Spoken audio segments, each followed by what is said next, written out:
Assalamualaikum warahmatullahi wabarakatuh. Good afternoon.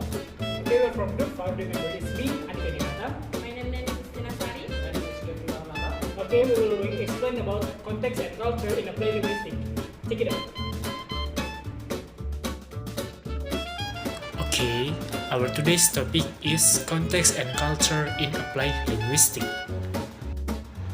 Next is points of topics. The first is discourse analysis, culture, translation culture and context, our language, right understanding and teaching culture. Okay, Neni, it's your turn to explain about context and any else. Okay, thank you Andika. I will explain about context.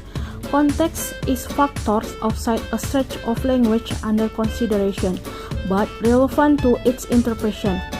For example, the situation, paralinguistic communication, cultural knowledge, other text, or other part of the same text.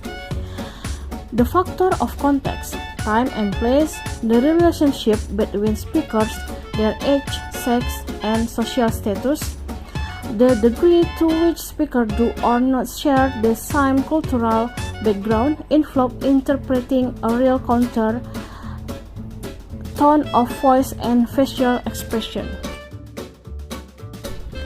Next, discourse analysis.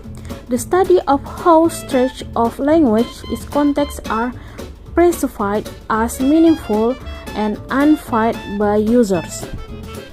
An example of discourse is a professor meeting with students to discuss a book. To carry on conversation, talk, confer, verbal, action or conversation. There are areas of discourse analysis.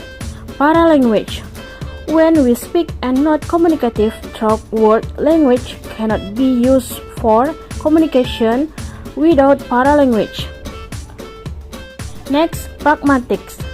The discipline which studies the knowledge and procedures which enable people to understand each other's words. Next, genre. Defined by the applied linguistic John Swallows as a class communication which shares some set of communication purpose. And the next, Kevin, time is yours. Okay, thank you for Kak Neni. Now I will explain about culture.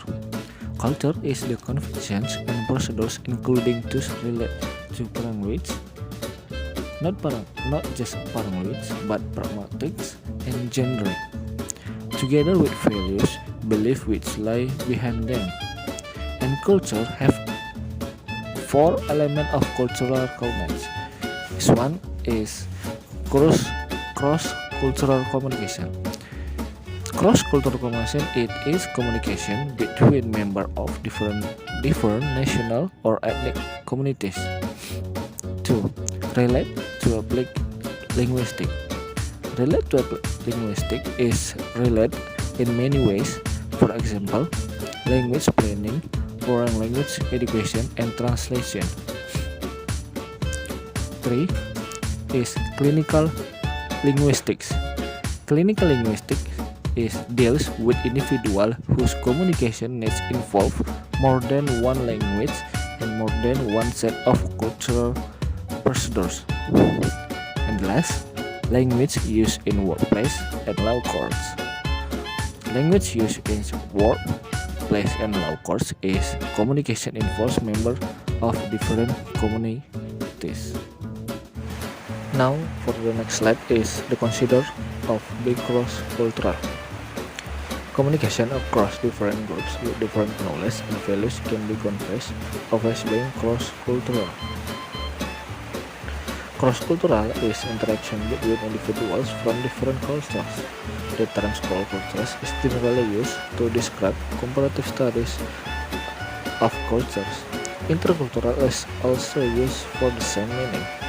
For example, generations, social classes, the two sexes, and the last, sexual orientation. For the next slide is translation, culture, context.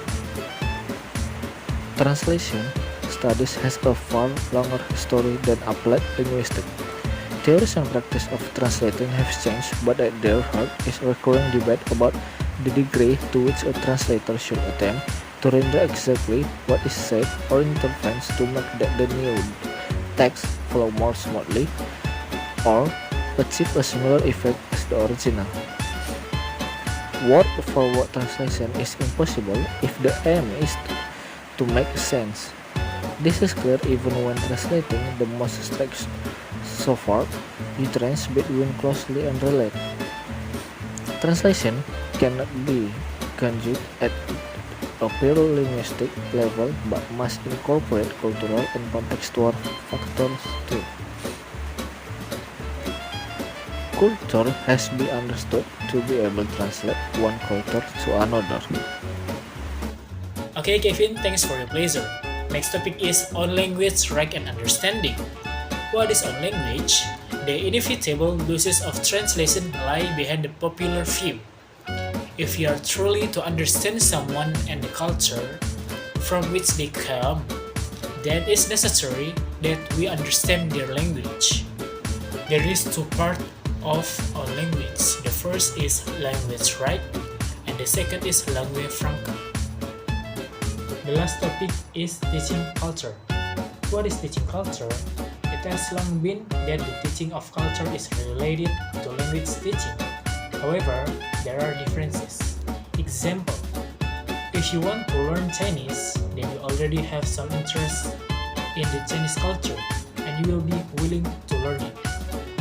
Next, linguistic relativity hypothesis, which hold that language determines a unique way of seeing the world, has fallen from favor under the influence of Chomsky's emphasis on language as biological rather than social phenomenon. If you have any question, you can comment below and we will answer your question from our materials, okay? We will end it. Wassalamualaikum warahmatullahi wabarakatuh.